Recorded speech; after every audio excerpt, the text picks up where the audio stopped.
بسم الله الرحمن الرحيم الحمد لله رب العالمين والصلاة والسلام على خير خلقه محمد وعلى آله وأصحابه أجمعين 266 bob Babu tawudati fil umuri ishlarda shoshilmaslik 583 rivoyatni Hasan radhiyallohu anhudan qilgan ekan أن رجلا توفي وترك ابنا له ومولا له فأوصى مولاه بابنه فلم يألوه حتى أدرك وزوجه فقال له جهزني أطلب العلم فجهزه فأتى عالما فسأله فقال إذا أردت أن تنطلق فقل لي أعلمك فقال حضر مني الخروج فعلمني فقال اتق الله واصبر ولا تستعجل قال الحسن في هذا الخبر كله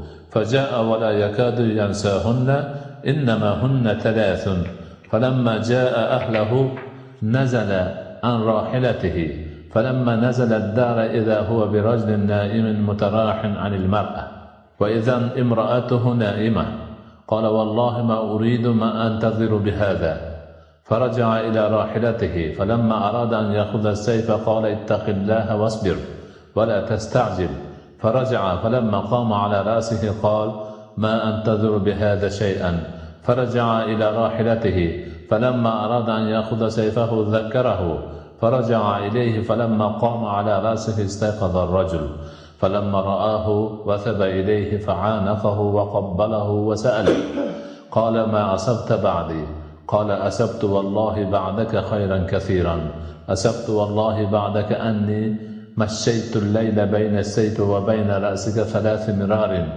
فحجزني ما أسبت من العلم عن قتلك bir odam vafot qilibdi. Vafot qilyotib orqasidan o'g'li qoladigan ekan, bitta ozod qilgan quli ham bor ekan. Shu ozod qilgan quliga aytibdiki, "Mani o'g'limni qaragin, shuni sen tarbiyasini qilgin, hamma tarafidan xabardor bo'lgan" debdi. Keyin haligi ozod bo'lgan qul xo'jasini aytganini juda ham yaxshilab bir yo'lga qo'yibdi. Bolani tarbiyalab katta qilibdi, uyli joyni qilib xotin olib beribdi, hamma narsani qilibdi. Keyin haligi bola aytibdiki, "Menga bir yo'lga kerakli narsalarni bering, borib bir endi ilm olib kelay" debdi. Unga endi nima shu talab ilmga ketadigan mol-mulk narsalarni hammasini jihozlarini to'g'rilab beribdi. Keyin bir olimning oldiga boribdi haligi. U yerda ilm olibdi. Ustozi aytdiki, "Qachon qaytib ketadigan bo'lsang, meni oldimdan" debdi. Qaytib ketishingni aytib qo'ydim. 267-bob yana bu ham o'sha ishlarda shoshilmaslik to'g'risida ekan. 584-hadis Ashaj Abdul Qaysdan rivoyat qilingan radhiyallohu anhu Nabiy sallallohu alayhi va sallam u kishiga aytgan ekanlar, Ashaj Abdul Qaysga: "Inna fika la khuluqayni yuhibbuhumullohu qultu wa ma huma ya Rasulullah qala al-hilmu wal haya qultu qadiman kana aw hadithan qala qadiman qultu alhamdulillahi alladhi jaballani ala khuluqayni ahabbahumulloh." Ashaj Abdul Qays degan zot aytadilarki, payg'ambar alayhisolatu vassalam u kishiga aytdilar: "Seni 2 xulqing bor, axloqing bor. Shu seni 2 xulqingni Alloh yaxshi ko'radi" dedilar. Shunda haligi kishi aytdilarki, "Ey Allohning rasuli, o'sha ikkovi nima? Nima shu ikkovi?" dedilar. Rasululloh aytdilarki, birinchisi hilm, ikkinchisi hayo. Hilm o'sha shoshilmasdan halim bo'lishlik. Ikkinchisi hayoli bo'lib, uyatlik holatda bo'lish. Shunda Ashaj Abdul Qays so'radilarki, "Bu eskidan bormi menda yoki yangi paydo bo'ldimi?" desa, Rasululloh aytdilarki, "Eskidan bor." Shunda u kishi aytgan ekanki, "Mani Alloh o'zi yaxshi ko'radigan 2 xulq bilan yaratganligi uchun Parvardigori olamga hamdlar bo'lsin" deb aytgan ekanlar. Mana shu yerdan hilm va hayo Alloh yaxshi ko'radigan xulqlardan ekanligini bilib olamiz va o'zimiz ham o'sha halim bo'lish uchun, hayoli bo'lish uchun harakat qilishimiz lozim ekanligini tushunib olamiz. Mana kim halim bo'lsa, Alloh yaxshi ko'rgan xulqlardan bittasiga ega bo'lar ekan. Kim hayoli bo'lsa, Alloh yaxshi ko'radigan xulqlardan yana bittasiga ega bo'lar ekan. Kim ikkovini jamlasa, yana ham katta bir martabaga erishar ekan. 585-hadis Qatada radhiyallohu anhudan ekan, u kishi aytadilarki: حدثنا من لقي الوفد الذين قدموا على النبي صلى الله عليه وسلم من عبد القيس وذكر قتادة أبو نضرة عن أبي سعيد الخدري قال قال النبي صلى الله عليه وسلم لأشج عبد القيس إن فيك لخصلتين يحبهم الله الحلم والأنات.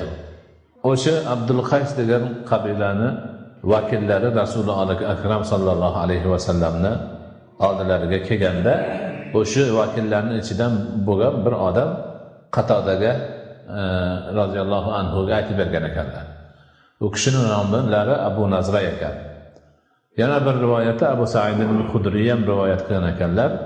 Payg'ambarimiz alayhisolatu vassalam Ashaj Abdul Qays degan yuqorida zikr qilingan zotga senda ikkita xislat bor. Shu ikki xislatni Alloh taolo yaxshi ko'radi. Biri hilm, ikkinchisi shoshilmaslik degan ekanlar. 586-hadis Ibn Abbos radhiyallohu anhudan rivoyat qilinadi.